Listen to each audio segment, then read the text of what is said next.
Gua Gibran. Halo, gua juga Rama. Nah, di sini kita akan membahas globalisasi, revolusi teknologi. Biar kalian yang nonton juga belum penasaran, ayo kita langsung aja tanya-tanya ke kakak-kakak di sini aja ya. Nih, Kak Sandi, gimana sih globalisasi, revolusi teknologi itu?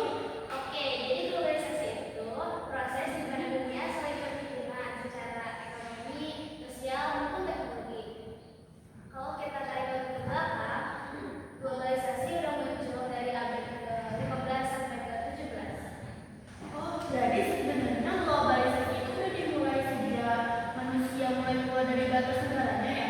Betul, dulu globalisasi terjadi lewat perdagangan dan kolonialisme. Barang-barang, ide, dan bahkan budaya menyebar ke berbagai wilayah. Oh, jadi sebenarnya globalisasi itu dimulai sejak manusia mulai keluar batas negaranya ya? Betul, dulu globalisasi terjadi lewat perdagangan dan kolonialisme. Contohnya kayak Indonesia nih, rempah-rempah kayak cengkeh, pala, udah menyebar ke Eropa dan sebaliknya. Wah, berarti globalisasi dulu nggak seperti sekarang ya. Sekarang kan tinggal buka internet sebentar dan gampang. Nah, disinilah peran revolusi teknologi mulai terasa. Setiap kali ada lompatan teknologi besar, globalisasi juga ikut membut. Wah, menarik nih. Gibran, bisa nggak sih jelasin gimana teknologi mengubah globalisasi? Jadi, globalisasi modern juga bisa lepas dari yang namanya revolusi industri di abad ke-18 di Inggris. Waktu itu manusia menemukan mesin uap. Bayangin aja, pekerjaan yang dulu butuh ratusan orang sekarang bisa diganti dengan mesin. Dan bukan cuma itu, transportasi juga berubah drastis. Kita bisa sebut inilah awal globalisasi modern. Kalau dipikir-pikir, mirip kayak sekarang ya. Dulu revolusi mesin, sekarang revolusi digital. Persis banget, revolusi industri pertama muncul lagi, revolusi industri kedua listrik, telepon, mobil, lalu yang ke abad 20 komputer dan internet. Sekarang kita hidup di era revolusi industri keempat, di mana semuanya serba digital dan otomatis, mulai dari kecerdasan buatan sampai internet optis. Nah, sekarang kita masuk di masa yang paling dekat sama kita nih, masa globalisasi digital. Karena kamu kan yang paling aktif di media sosial juga sih, kamu bisa ngerasain dampak media globalisasi digital di era sekarang. Wah, banyak banget nih kan. Mulai dari belanja online yang pengunjungnya bisa datang dari luar negeri sampai belajar bareng teman-teman di luar negeri lain yang waktu.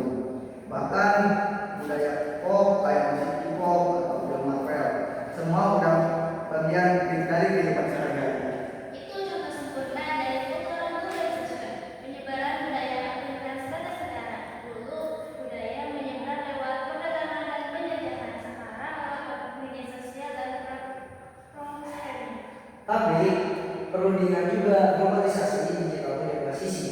Di satu sisi ekonomi dan pengetahuan, di sisi lain muncul juga tantangan baru, disinformasi, cyber, crime, dan bahkan kesenjangan digital antar negara. Wah, iya ya. Jadi nggak semua orang bisa menikmati globalisasi secara merata. Betul, di kota besar internet itu udah cepat, tapi di daerah terpencil masih banyak kesulitan sinyal. Padahal di zaman sekarang akses informasi penting banget. Kalau ngomongin dampak globalisasi kayaknya luas banget ya. Tadi gimana sih dampak globalisasi di era sekarang terhadap sisi pada manusia atau masyarakat gitu? Banyak banget, salah satunya muncul masyarakat multikultural. Kita jadi terbiasa dengan keberagaman, tapi di sisi lain juga kita ada cultural shock, budaya lokal bisa terancam karena pengaruh globalisasi. Contohnya kayak makanan saji yang menggantikan makanan tradisional.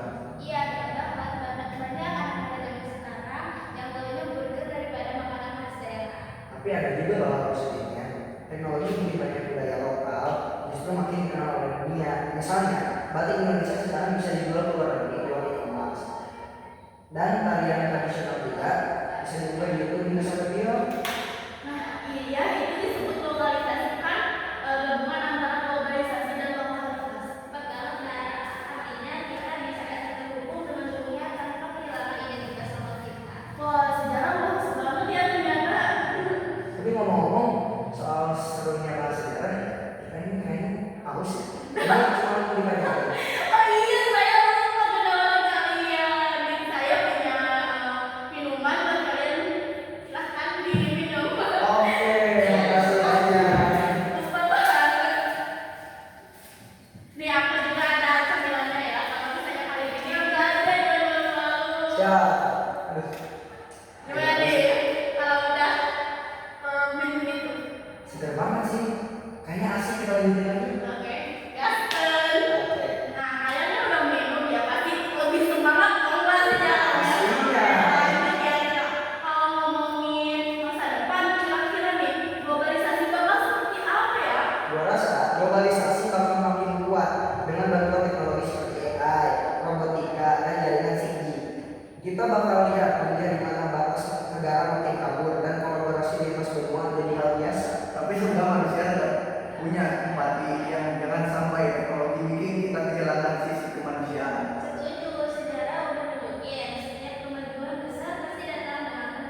globalisasi bakal makin kuat dengan bantuan teknologi seperti AI, robotika, dan jaringan 5G. Kita bakal lihat dunia di mana batas negara makin kabur dan kolaborasi lintas benua jadi hal biasa. Tapi semua manusia tetap punya empati yang jangan sampai teknologi bikin kita kehilangan sisi kemanusiaan. Setuju, sejarah menunjukkan setiap kemajuan besar pasti datang dengan tanggung jawab besar juga. Wah, keren banget ya. Tapi sebelum kita tutup, coba dong dari kalian kasih tahu gitu pesan atau kesimpulan dari pembahasan topik kita kali ini. Kalau dari sisi sejarah, globalisasi adalah hasil dari perjalanan panjang manusia yang selalu ingin saling terhubung. Kita bisa belajar banyak dari masa lalu supaya nggak mengulang kesalahan yang sama. Dari sisi teknologi, kita harus sadar bahwa kemajuan bukan cuma soal alat, tapi juga cara kita menggunakannya untuk kebaikan kita bersama. Sebagai masyarakat, kita harus beradaptasi, gunakan globalisasi untuk memperluas wawasan. Tetapi cinta